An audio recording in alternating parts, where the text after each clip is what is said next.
Hello friends, welcome to my channel. This is Jatin Jain, third year MBBS student at ISM Bishkek. So जैसा कि आपको video के title से पता लग ही गया होगा कि आज हम लोग क्या डिस्कस करने वाले हैं। तो हम सभी बच्चों को और उनके पेरेंट्स को विदेश जाने से पहले कुछ बातों का ध्यान रखना आवश्यक है। और आज के टाइम पे हर कोई MBBS करना चाहता है, हर कोई MBBS का एस्पिरेंट होता है। मोस्टली बच्चे MBBS का ख्वाब पूरा करना चाहते हैं। तो क्योंकि आप लोग जानते ही हैं कि MBBS इंडिया में किस हिसाब से बच्चे एग्ज़ाम्स दे रहे हैं, लगभग 10 लाख बच्चे एग्ज़ाम दे रहे हैं। तो बहुत सारे बच्चों का सिलेक्शन किसी कारणवश नहीं हो पाता है। तो वो लोग सोचते हैं कि हम विदेश से MBBS करें और हमारी डिग्री को प्राप्त करें और हमारी जो सपना है MBBS करने का वो पूरा हो। तो दोस्तों, मैं आपको बता देना चाहता हूँ कि MBBS के बारे में सोचना जितना आसान है, उतना ही इसको प्राप्त करना बहुत ही कठिन। तो आप लोगों में से कई लोग नीट की परीक्षा दे चुके होंगे या फिर देने की सोच रहे होंगे। तो आप लोग जानते हैं कि नीट की परीक्षा आसान नहीं होती है और बहुत सारे बच्चों का सिलेक्शन नहीं हो पाता है क्योंकि सीट्स लिमिटेड हैं और उसमें भी अलग अलग कैटेगरीज़ हैं। तो बच्चे सोचते हैं कि शायद इंडिया से नहीं हो पाए तो हम विदेश से कर लें। पेरेंट्स भी चाहते हैं कि समय ना बिगड़े, समय रहते ही उन बच्चों की डिग्री पूरी हो जाए। तो आज के टाइम पे MBBS एब्रॉड का सपना बहुत लोगों को लुभा रहा है। बहुत सारे एजेंट्स इस फील्ड में हैं जो MBBS बच्चों को विदेश से करा रहे हैं। तो मैं आप सभी के बीच इसी चीज़ के बारे में कुछ बातें करने आया हूँ। देखिए दोस्तों, विदेश जाने से पहले आपको बहुत सारी चीज़ों का ध्यान रखना होता है। तो एट फर्स्ट मैं बात करूँ एजेंट की, जो कि आपको विदेश में भेजेगा, वहाँ से आपको यूनिवर्सिटी की डिग्री मिलेगी, उसके बारे में बताएगा, वहाँ एडमिशन कराएगा। तो फर्स्ट एंड मोस्ट इम्पोर्टेंट दोस्तों कि एजेंट आपका बिल्कुल सही होना चाहिए। और मेरा मानना तो यही है कि आप लोग उसी एजेंट के पास जाइए जो कि आपके गांव या शहर में उसके थ्रू बच्चे गए हों और जिन्होंने डिग्री प्राप्त कर ली हो और आपको विश्वास हो कि इनकी डिग्री मान्य है और ये लोग रशिया या फिर यूक्रेन या फिर चाइना और जहाँ जहाँ भी बच्चे पढ़ रहे हैं वहाँ से ये डिग्री कंप्लीट करके लाए हैं या लाने वाले हैं, तो इनका मेडिकल लाइसेंस इनको मिलेगा। और दूसरी सबसे महत्वपूर्ण बात, देखिए अभी फ़िलहाल इंडिया के अंदर आपको फाइनल MBBS करने के बाद एग्ज़ाम नहीं देना होता है, लेकिन विदेश से MBBS करने वालों के लिए छूट नहीं है। उन्हें FMG यानी कि फॉरेन मेडिकल ग्रेजुएट एग्जामिनेशन देना अनिवार्य है और तभी उन्हें इंडिया में लाइसेंस मिलेगा और प्रैक्टिस की परमिशन होगी। और तो और अभी फ़िलहाल हाल ही फ़िलहाल गवर्नमेंट का एक नया रूल आया है कि NEET is mandatory for all students who have aspirant for MBBS abroad, यानी कि आपको नीट में क्वालिफाई करना भी बहुत ही इम्पोर्टेंट है। तो सेकंड मोस्ट इम्पोर्टेंट वेदर, देखिए रशिया और रशिया के आसपास कंट्री जैसे कि किर्गिस्तान, कज़ाकिस्तान, यूक्रेन, यहाँ पर टेम्परेचर इंडिया के टेम्परेचर से बहुत डिफरेंट होता है। यहाँ पर ठंड के सीजन में बर्फ़बारी होती है जो कि टेम्परेचर -20 -25 डिग्री सेल्सियस तक भी जाता है और रशिया में तो और ज़्यादा जाता है। तो आप लोग अगर विदेश आना चाहते हैं या विदेश से MBBS करने का सोच रहे हैं तो आप लोग पहले अपने आप को तैयार करिए कि आपको एक डिफरेंट टेम्परेचर में जाना है, डिफरेंट कंट्री में जाना है, वहाँ के रूल्स और रेगुलेशन को फॉलो करना है। देखिए इंडिया के अंदर हम सिटीज़न इंडिया के, तो हमें पता है कि क्या सही है क्या गलत, लेकिन विदेश से MBBS करने पर आपको बहुत सारी चीज़ों का ध्यान रखना होता है।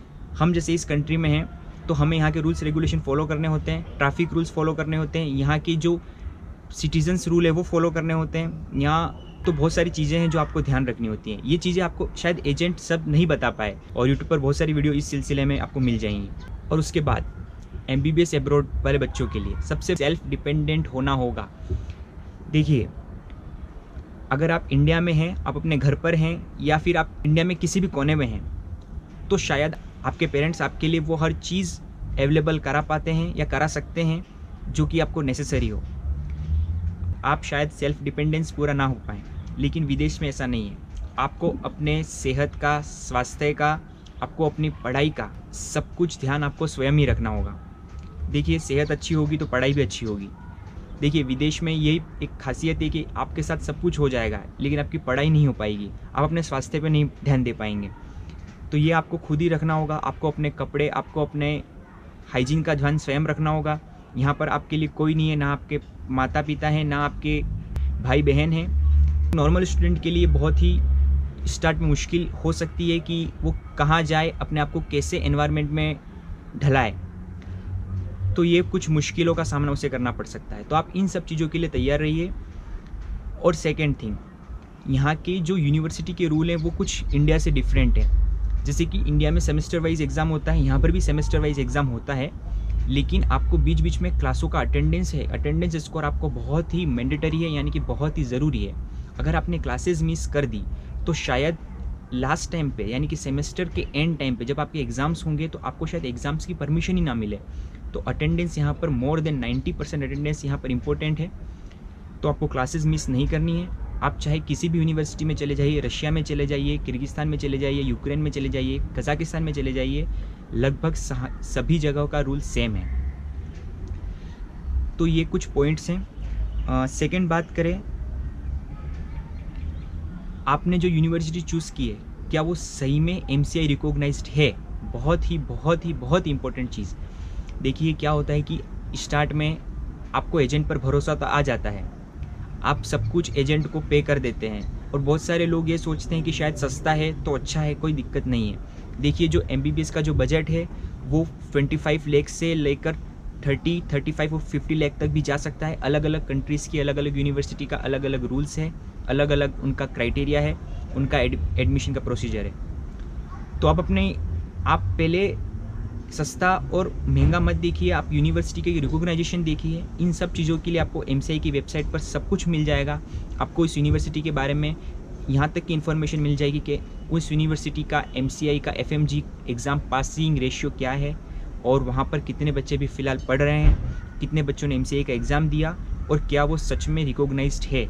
तो ये आप खुद MCI की वेबसाइट पर जाकर चेक कर सकते हैं।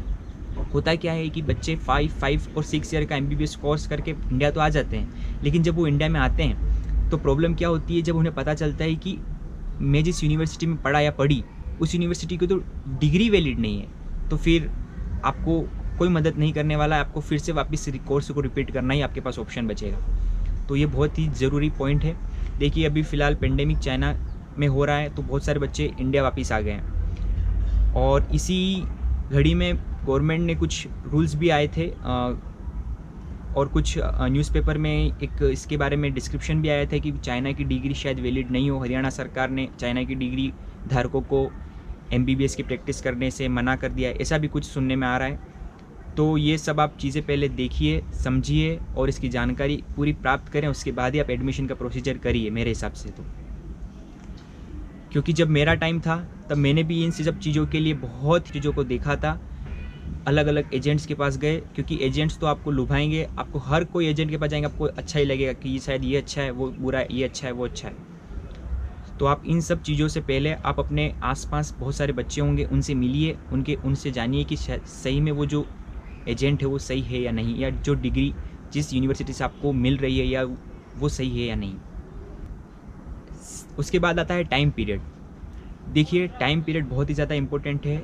जहाँ तक मुझे पता है रशिया के अंदर जो डिग्री का कोर्स है, ड्यूरेशन है, वो 6 ईयर है, जबकि अल्माटी और मीन्स कजाकिस्तान और किर्गिस्तान जैसे कंट्रीज़ में यहाँ पर 5 ईयर का कोर्स है। तो 1 ईयर बहुत ही ज़्यादा मायने आप लोगों के लिए भी रखता है, और पेरेंट्स को भी इस बात का बहुत ही अंदाज़ा है, पेरेंट्स को भी इस बात की बहुत ही चिंता है कि शायद 1 साल जल्दी डिग्री मिले तो 1 साल ज़्यादा हमें इंडिया में प्रैक्टिस करने का मौका मिलेगा। तो आप कोर्स का ड्यूरेशन भी पहले से चेक कर लीजिए। और हर साल जैसे इंडिया में हॉलीडेज़ होते हैं, यहाँ पर भी विंटर में 10 डेज़ to 15 डेज़ हॉलीडेज़ होता है, और समर में हमको लगभग 2 मंथ से 3 मंथ्स का वेकेशन मिलता है जब हम इंडिया आते हैं। और उसके बाद आता है कि क्या FMG देने के बाद हमको इंडिया में कहीं भी प्रैक्टिस कर सकते हैं? जी हाँ, अगर आपने FMG को पास कर लिया है तो आप इंडिया में किसी भी स्टेट में अपने हिसाब से आप चूज़ करके जो भी आपको कॉलेज और जो भी स्टेट में आपको इंटर्नशिप करनी है, आप फॉर्म भर के आप इंटर्नशिप कहीं से भी कर सकते हैं। और अगर आप आगे अपनी MBBS के बाद कुछ और PG का सपना भी देखते हैं तो वो भी आप PG नीट PG जिसको एग्ज़ाम होता है उसके द्वारा आप PG में भी एडमिशन प्राप्त कर सकते हैं। तो ये कुछ चीज़ें हैं। और एक और चीज़ आ रही है जो कि फ़ीस स्ट्रक्चर के बारे में बहुत सारे लोगों का पूछना है कि फ़ीस स्ट्रक्चर कितना है। तो मैंने आपको बता ही दिया कि फ़ीस स्ट्रक्चर लगभग 25 लाख से 30 लाख 5 ईयर का जो ड्यूरेशन है उसका फ़ीस स्ट्रक्चर है। इसमें इंक्लूडेड एवरीथिंग इंक्लूडेड होगी, जैसे कि आपकी हॉस्टल फ़ी, आपकी मेस फ़ी, अगर आप फ्लैट्स पे रहना चाहते हैं तो फ्लैट्स भी चूज़ कर सकते हैं, आपको खाना खुद बनाना होगा, लेकिन वहाँ पर हाँ, फ्लैट्स में अगर आप रहते हैं तो आपको खुद खाना बनाना होगा, आपको वो सब मैनेज करना होगा, आपको अपनी कॉलेज का टाइम मैनेज करना होगा, आपको खाना भी खाना होगा, खाना बनाना भी होगा, और फिर आपको अपनी हाइजीन का भी ध्यान रखना होगा, और सबसे बड़ी बात आपको पढ़ाई भी करनी होगी। तो अगर आप सच में विदेश जाना चाहते हैं या फिर विदेश से MBBS करने की सोच रहे हैं तो इन सब पॉइंट्स पर पहले गौर करिए, सोचिए कि क्या ये सब चीज़ें सही हैं जो मैं कर रहा हूँ या जो मैं कर रही हूँ, वो सब एजेंट, वो सब कॉलेजेस सही हैं या नहीं। इन सब चीज़ों का ध्यान बहुत ही ज़्यादा महत्वपूर्ण है। उम्मीद करता हूँ आपको ये वीडियो पसंद आई हो, तो प्लीज़ मेरे चैनल को लाइक कीजिए, सब्सक्राइब कीजिए, और अगर आप चाहते हैं कि मैं जिस कंट्री में पढ़ रहा हूँ उसकी अगर आप वीडियो देखना चाहते हैं, इस कंट्री के बारे में जानकारी प्राप्त करना चाहते हैं, तो आप प्लीज़ वीडियो के नीचे कमेंट कीजिए, तो मैं उसकी वीडियो भी अलग से आपको बना दूँगा। Thank you.